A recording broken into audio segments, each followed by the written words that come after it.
Soft crimson sunlight fell over the crystal towers of Etheria Prime. From the highest balcony, Princess Illyra watched tiny flyers dart between spires like silver insects. 10 years ago, she had raced them on her own wings, living wings of muscle and bone that carried her through cloud cities and battle storms. Now she sat strapped into a silent hover chair, legs and back locked in metal braces. The chair hissed each time it rose or dipped, as if it, too, felt her pain. Illyra kept her face calm, but the guards at the door still turned away.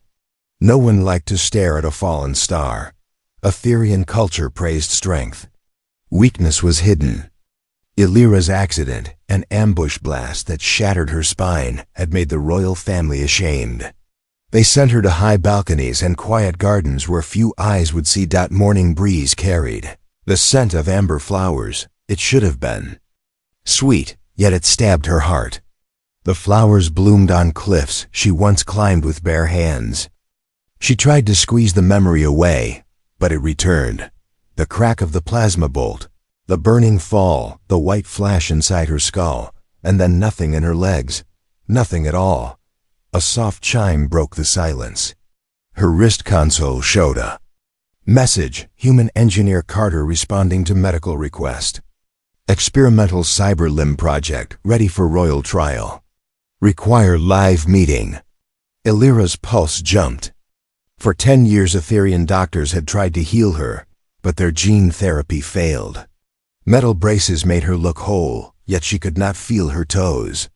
She had sent secret calls across the stars, hoping some stranger had an answer. Most replies were empty promises or cruel jokes. But this message felt different, short, clear, confident. She tapped the console with trembling fingers. Location? Edge of Sol System, old mining moon. Bring security if needed. I can fix what the war broke. Fix, such a small word, so heavy with hope.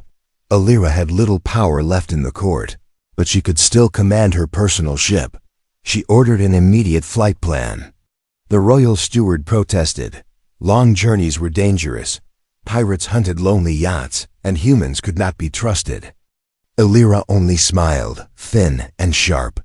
If I stay, she said, my body dies a little more each sunrise. If I leave, I may fall into a trap, but at least I am falling forward.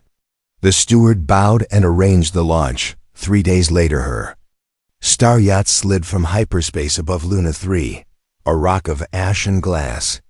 Clouds of old industrial smoke drifted across the barren surface. Orbital beacons flickered, half dead.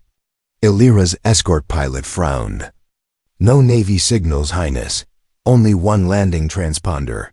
Identity code: Dane Carter, ex-Terran Defense Corps. Take us down, Illyra said. The yacht touched a cracked landing pad beside a lone hangar. Rusted doors groaned open. Inside waited a broad-shouldered human in grease-stained armor. His hair was sun-bleached, his eyes gray like winter steel. He carried no weapons, only a slim metal case and a tool belt that hummed with tiny motors. Illyra's guards closed around her. Hover chair, plasma rifles ready. Dane Carter raised a hand. Princess, I am honored. I know trust is hard, but time is harder. May I show you what I built? Illyra nodded once. The guards stepped aside, but kept rifles aimed.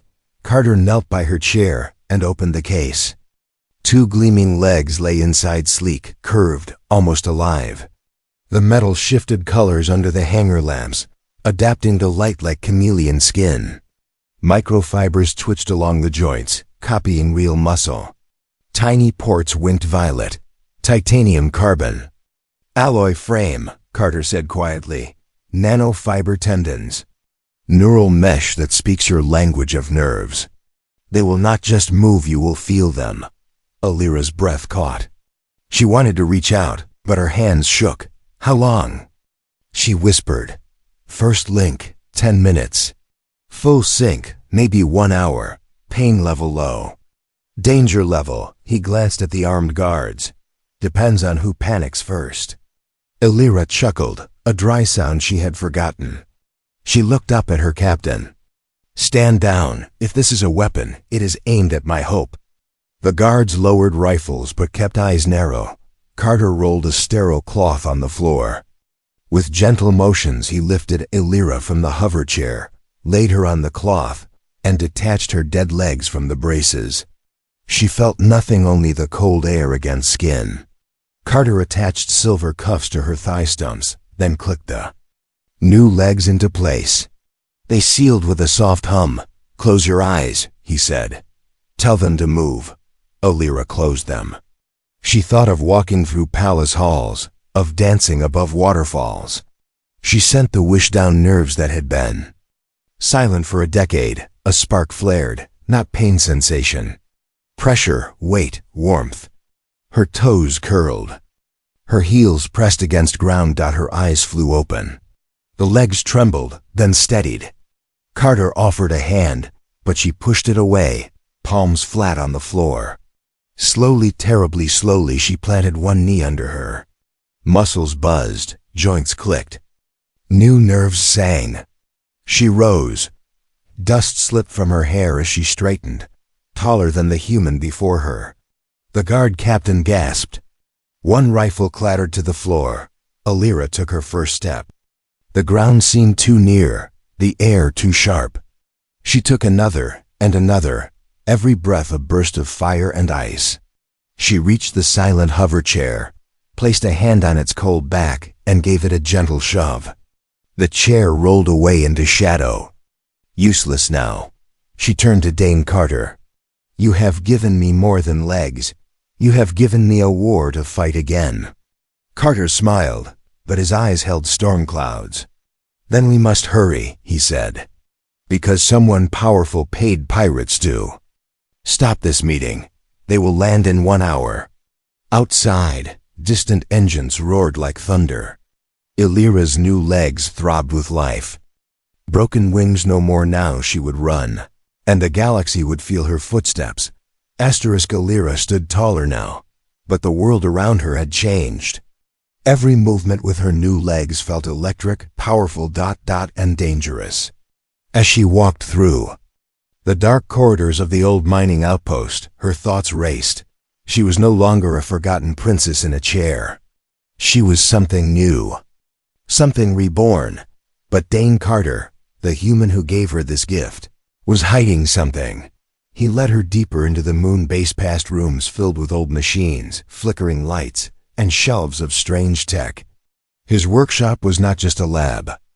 It looked like a vault of alien weapons and forbidden tech.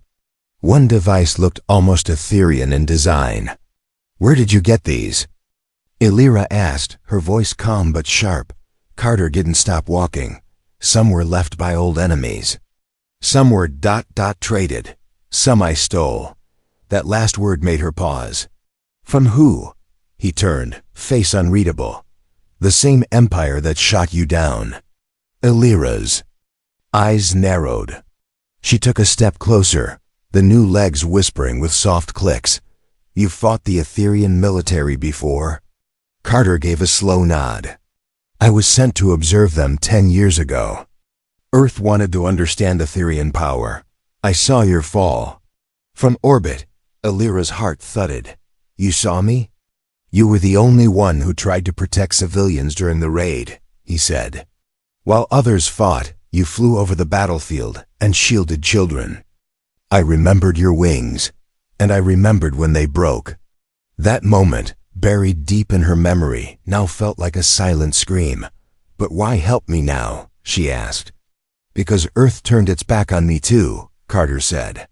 "I created tech they feared. They said it was too powerful, too alien.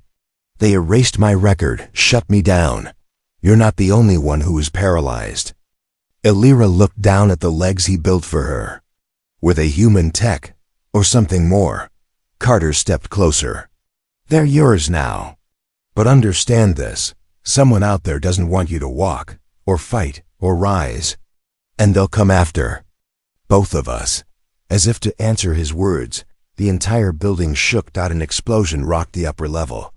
Alarms screamed. Metal groaned overhead. Illyra turned sharply. Her movements were fluid, now strong. No fear in her knees. No hesitation. Carter grabbed a pulse rifle from the wall. Pirates, bought by the royals, or maybe your old enemies. They followed your signal. Her eyes flashed with fire. Then let them see what their broken princess can do. He tossed her a small device. She caught it easily. What is this? A shield. Emitter, Carter said. Your new legs can handle combat. I built them for war. She strapped the device to her forearm. Lights blinked to life. Another blast hit the side entrance. Shadows moved in the smoke. Tall figures in bone-white armor. Carter raised his weapon. Illyra stepped forward first. No longer waiting to be saved. No longer silent in the chair. The huntress had returned. And this time she was steel. Asterisk, asterisk. The air was thick with smoke and dust. Illyra's breath came slow and steady, but her mind was sharp, focused like a blade. For 10 years she had been silent, ignored, forgotten. But now, powered by legs forged from pain and human brilliance, she was alive again. And she was angry. Outside the shattered door, the pirates rushed in 8 of them, faces hidden by cracked helmets, rifles raised. They were professionals, mercenaries, paid to kill. Illyra didn't wait for a command. She moved like lightning, her new legs responding faster than thought. One step, and she had already closed half the distance. The pirates didn't expect her to charge. A girl in a hover chair? Their mistake. The first pirate raised his rifle too late. Illyra launched into a spin kick, her heel striking his chest plate. With a loud crack, he flew back like a ragdoll, crashing into the wall. Before the others could react, she ducked low and slid forward, knocking 2 more off balance. Behind her, Dane Carter shouted, "Shield up!" She tapped her forearm, and the compact human shield flared to life, hexagonal energy panels glowing blue. Plasma bolts hissed as they struck the barrier and bounced off, burning the walls. Illyra didn't flinch. She moved through the firefight. Like a storm in armor. Carter joined the fray, covering her flank with precise bursts from his pulse rifle. He was a soldier, yes, but she was something more. She was speed, power, purpose. The pirates began to fall back, confused. "She's enhanced," one yelled. "That's not normal Etherian movement," another shouted. "Target was disabled. This isn't right." But it was right. For the first time in 10 years, everything felt right. When the smoke cleared, 6 pirates were down alive, barely. 2 fled into the corridors. Illyra didn't chase. She stood tall in the silence, chest rising, face glowing with sweat and fury. Carter looked at her with new eyes. "I built the legs to run," he said quietly, "not to fight like that." Illyra's voice was cold steel. "You built a weapon. You just didn't know what kind of war it was for." He nodded slowly. "You've changed, Princess." "No," she said, staring at her trembling hands. "I've only returned to who I was." She looked down at the pirate leader groaning on the floor. She knelt beside him, her knee buzzing softly. "Who sent you?" The pirate spit blood and laughed. "Someone who doesn't want you walking again. Someone afraid of you standing." Illyra grabbed his helmet and pulled it off. The face beneath was pale and scarred, Etherian, not human. Not random, a hit team from her own planet. Her voice dropped to a whisper. "My family." Carter stepped beside her, face grim. "Looks like your people didn't want you healed. They liked you quiet, weak, controlled."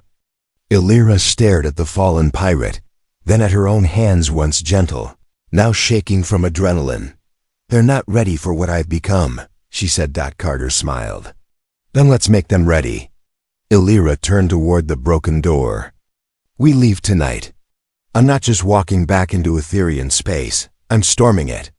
And so the Steel Huntress, once a broken royal, began her march toward the stars, not just to walk, but to change the galaxy. Asterisk stars streaked past the ship's windows as Illyra stared into the darkness. her reflection barely visible in the glass. Her new legs hummed softly beneath her royal combat suit, responding to each shift and balance like living muscle. But even with this power beneath her, something weighed heavy on her chest. Carter piloted the stealth shuttle in silence. The human had given her strength, but now she needed answers. And for that, they were flying not to a palace, not to a battlefield, but to a grave. The grave moon of Corellon, sacred burial ground of Etherian royals, floated quietly in deep space. No weapons, no guards, just tombs of crystal and silence. No one expected her there, perhaps not even the dead. Illyra stepped onto the ash-gray surface with reverence. Her long cloak danced behind her as she walked into the ancient catacombs beneath the moon. Her father's tomb was deep below, but she had come to find someone else. Her uncle, Lord Variac, the man who had once trained her in flying, later testified that she would never walk again. She remembered his cold voice in the council. Illyra is broken. Her body and her role must now rest. The next heir must rise. At the deepest chamber, an old caretaker bowed at her arrival. Princess... We thought you gone. I was, she said simply. Now I've returned. Open Variac's crypt. The caretaker hesitated, but he passed, did he? She asked, eyes sharp. Or was that a lie, like the one that claimed I'd never rise again? The tomb hissed open. Inside, there was no body, only a transmission beacon, still blinking. Carter leaned closer. It's broadcasting. To Etherian command. Illyra stepped forward. Her hands hovered over the old device. A hologram blinked to life. Lord Variac's face appeared. Not dead. Not even hiding. Dearest niece, his message began, calm and venomous. If you're seeing this, then you've done the impossible, and that makes you dangerous. I told the council you were a threat. Now you're proving me right. The message continued. You will return to claim your throne. You will rally rebels, soldiers, and old allies. You will ask questions about me, your fall, your exile. And if you get too close to the truth, he smiled, you'll find I'm no longer in the shadows. I am the throne now. Illyra's heart thundered. Her accident wasn't fate, it was betrayal. Carter, she said, voice like ice. We're not going back to court, we're going to war. He didn't blink. Good, because your uncle just declared one. Illyra stared down at her feet, once useless, now burning with purpose. She wasn't just walking anymore. She was marching toward a reckoning, and the dead had just lied. Asterisk. Lightning lit the skies of Verrex 9, a forgotten moon on the edge of royal-controlled space. Black towers stretched upward like the bones of giants, each one humming with outlaw tech and forbidden's power. Here, among scavengers and shadow dealers, Princess Illyra came to awaken something long buried, even more dangerous than her legs. She wasn't wearing her royal cloak anymore. Now she moved in battle armor, sleek, dark, lined with glowing veins of blue. Her eyes no longer held sorrow, only fire. The steel in her legs had taught her to run, fight, and now to challenge the throne itself. Carter led her into a ruined command vault buried beneath the moon's crust. You sure about this? He asked, flicking on a lantern. Illyra's voice was calm. My uncle tried to erase me. I'll use the thing he was most afraid of. The vault door opened, revealing a dusty chamber filled with locked crates, each stamped with a symbol long banned in Etherian history, Project Thronebreaker. Carter's jaw tightened. I heard of this, a failed rebellion. AI commanders. Biofused war armor. Only one prototype was ever completed. Illyra walked to the central crate. Then I'll become the first queen in history to wear it. The crate hissed open. Inside was not just a suit, it was a living exoframe, dormant yet pulsing faintly with power. A crown of neural wires sat beside it, and a thin metal tag read, Property of Commander Illyra V status. Terminated. She touched the tag. I never knew I was part of this, she whispered. You weren't supposed to, Carter said. They feared what you'd become if you found it. But they feared too late. It took hours to integrate the exoframe into her cybernetic legs. Carter adjusted energy cores and stabilized the neural mesh. When it activated, it fused with her spine, her arms, her thoughts. The armor didn't just obey. It anticipated. Now she didn't just feel strong. She was strong amplified, focused, and faster than anything walking in the royal fleet. When she took her first step in the throne breaker suit, the floor cracked beneath her. Alarms sounded far above them. They're here, Carter said. Ethereum. Royal Guard. Probably tracked the old signal. Illyra smiled, her eyes glowing. Then let them see what they tried to bury. The fight was not a battle, it was a warning. Illyra didn't dodge. She didn't run. She walked straight into the squad of royal soldiers, and the exo-armor responded like an ancient beast. Shields shimmered around her. Blades unfolded from her forearms. One by one, she struck, disarming, disabling, never killing. Not yet. One soldier fired a high-impact round at her head. The armor caught it mid-air and crushed it in her fist. She leaned close to the last standing guard, who trembled under her gaze. Tell my uncle, she said, voice calm but deadly. His ghost has returned. And this time, it walks. She turned to Carter, breathing steady. Next stop, she said. Etheria Prime, he nodded. You're not going to ask for your throne, are you? She looked toward the sky. No, I'm going to take it. Asterisk. The twin sons of Etheria Prime cast golden fire across the sky, as warships drifted silently above the capital. Once, Illyra had flown between those ships with real wings, laughing, free, beloved. Now she returned in silence, wrapped in shadows, steel, and vengeance. She didn't request permission to land. She didn't need to.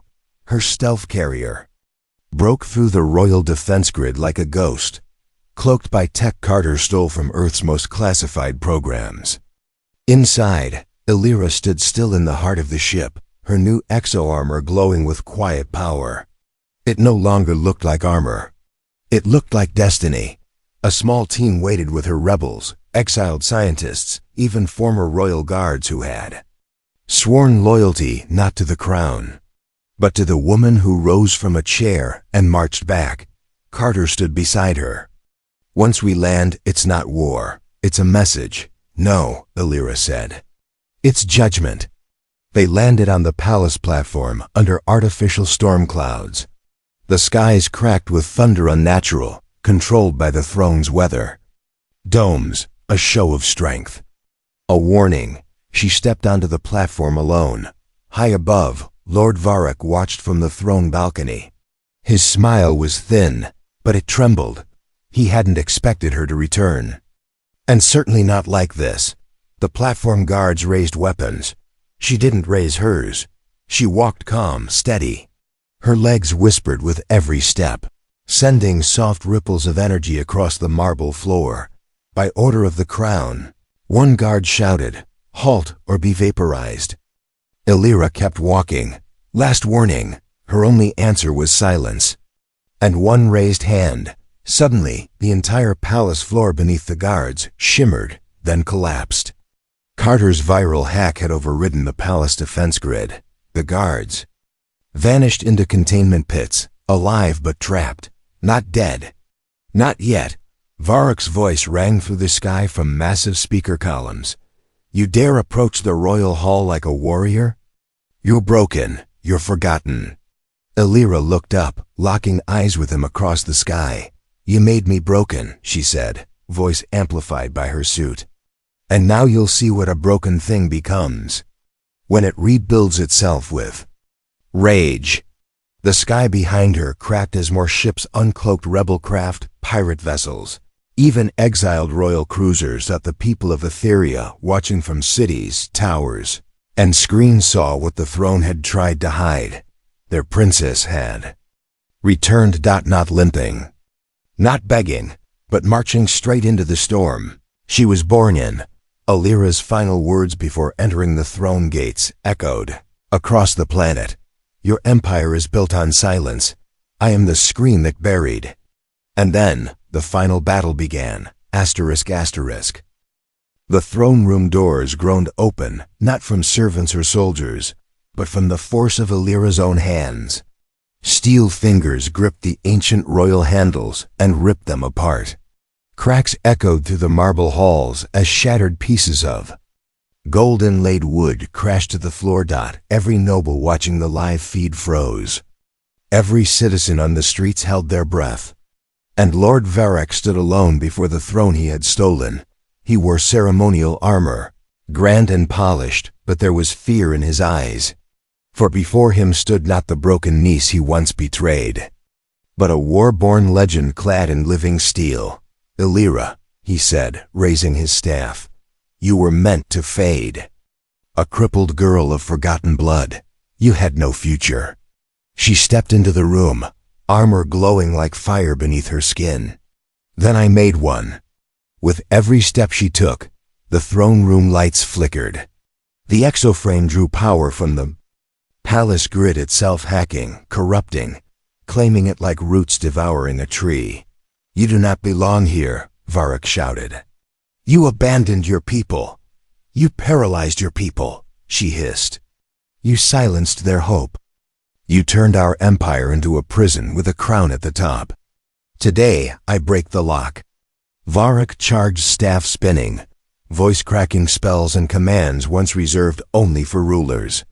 His strikes were fast, precise, deadly, but Alira had trained for this moment with pain in her bones and rage in her heart. She moved like thunder. She blocked his first blow with her forearm, the impact sending out a shockwave. Sparks exploded as her armor adapted mid-battle, learning, evolving. The second strike never came. She stepped forward, spun, and drove her knee into his chest. He flew backward into the throne, her throne. She approached slowly as he gasped for air. "Even now," he spat, "you won't kill me. You were always soft." Alira looked down at him, then raised her arm. A glowing sphere formed, plasma charged and spinning.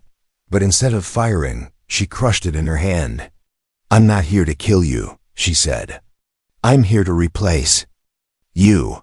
From behind, Carter entered the throne room and activated the public holostream. All of Etheria was watching now. She turned to the camera. "My name is Alira Varel of House Solari. 10 years ago, I was thrown aside. I was told my legs, my life, and my voice were gone forever." She placed one foot on the throne platform. "You were lied to." And with a final step, she ascended the stairs and sat straight, tall, unshaken. The throne recognized her genetic signature. Its lights turned violet. The chamber shifted. The Empire's true blood had returned. The people erupted into cheers. Outside, rebel ships docked peacefully. Inside, Carter leaned beside her, smirking. "Well, Your Majesty?" Alira exhaled slowly. "We've won the palace," she said. "Now, let's fix the galaxy." And thus ended the silence of a forgotten princess. Not with a cry, but with footsteps that shook the stars. ***.